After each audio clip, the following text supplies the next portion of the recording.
We're talking about cell division, and I'm just drawing the nuclear membrane here, and I'm going to represent one pair of chromosomes in that nucleus. So here's one, there's one that you've got from mum, let's say, because it's pink, and here's the one from dad. Now, normally when you look at the chromosomes under the microscope, you can't see them because they appear like this, completely unwound. You only actually see them when they've become shortened and thickened. And the only time they do that is just before cell division. And the other thing that takes place at this time is that they duplicate themselves. So here are the chromosomes duplicated. When they look like this, we call them chromatids. You've now got two chromatids made up of two chromosomes. If I draw that again, so there's your original, there's your copy, there's your original, and there's your copy. And we are imagining mitosis. We're going to produce two daughter identical cells. There's the nuclear membrane. So there's the original chromosome. There's the copy. There's the original chromosome. And there's the copy. You can see that the chromosome number is conserved. It's exactly the same. The cell is duplicated and we've got two daughter cells. The chromosomes at this point are still ravelled up. They're still shortened and thickened. But each cell contains exactly the same number of chromosomes as it did before that phase. So all that's left to do now is the chromosomes will unravel so that they're no longer visible using a microscope. Of course, they want to be unravelled because they hold the code for making proteins such as enzymes and hormones.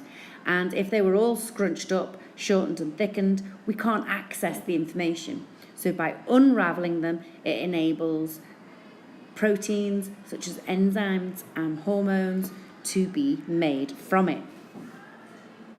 So let's now consider meiosis, which is a reduction division. We go back to the part where the cells have shortened and thickened and they've replicated, and what we get is the daughter chromosomes there, and it's just like mitosis in the first division. Meiosis is different from mitosis because mitosis only has one cell division, meiosis has two. So that takes us back to the phase that we had with mitosis. Now what we've got is another division that needs to take place, and that's where we're going to put one chromosome in each cell. It's a reduction division because instead of two chromosomes, we've only got one. Of course, during fertilization, it will join with another chromosome and it will come back to its full complement. So if we were to measure the mass of genetic material, what we would be saying is that in a normal cell, let's imagine it's 1 microgram. It'd be a lot less than that, but let's imagine it's 1 microgram. As the cell is about to divide, then the chromosomes replicate and they shorten and thicken. So it would then become 2 micrograms because you've doubled the chromosomes. In the first division, it would go back to 1 microgram. And then in the second division, when we're making the gamete, the sex cell, i.e. the sperm or the egg, then it would go to 0.5 microgram. And in an exam question, you could easily be asked to interpret graphs that showed you the change in mass of genetic material in a cell, and you may be asked to decide is it mitosis or meiosis. So how well do you know this topic? For instance, which type of cell division is known as a reduction division? How many daughter cells does meiosis make? And how many daughter cells does mitosis make? How many divisions take place during mitosis? How many divisions take place during meiosis? What do we mean by a gamete? What are gametes in a human? And what are the gametes in a plant? What do we mean by the terms haploid and what do we mean by the term diploid? What is meant by a chromatid and what is meant by a chromosome? Also, why in a resting cell is the chromosome completely unravelled? We know that sexual reproduction causes variation in the offspring.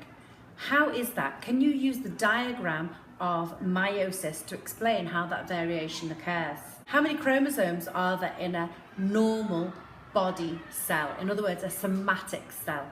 How many chromosomes are in a normal body cell, like a skin cell? How many chromosomes are in a human gamete? How many chromosomes would you find in a red blood cell? In mitosis, there's just one division. In meiosis, there are 2 divisions.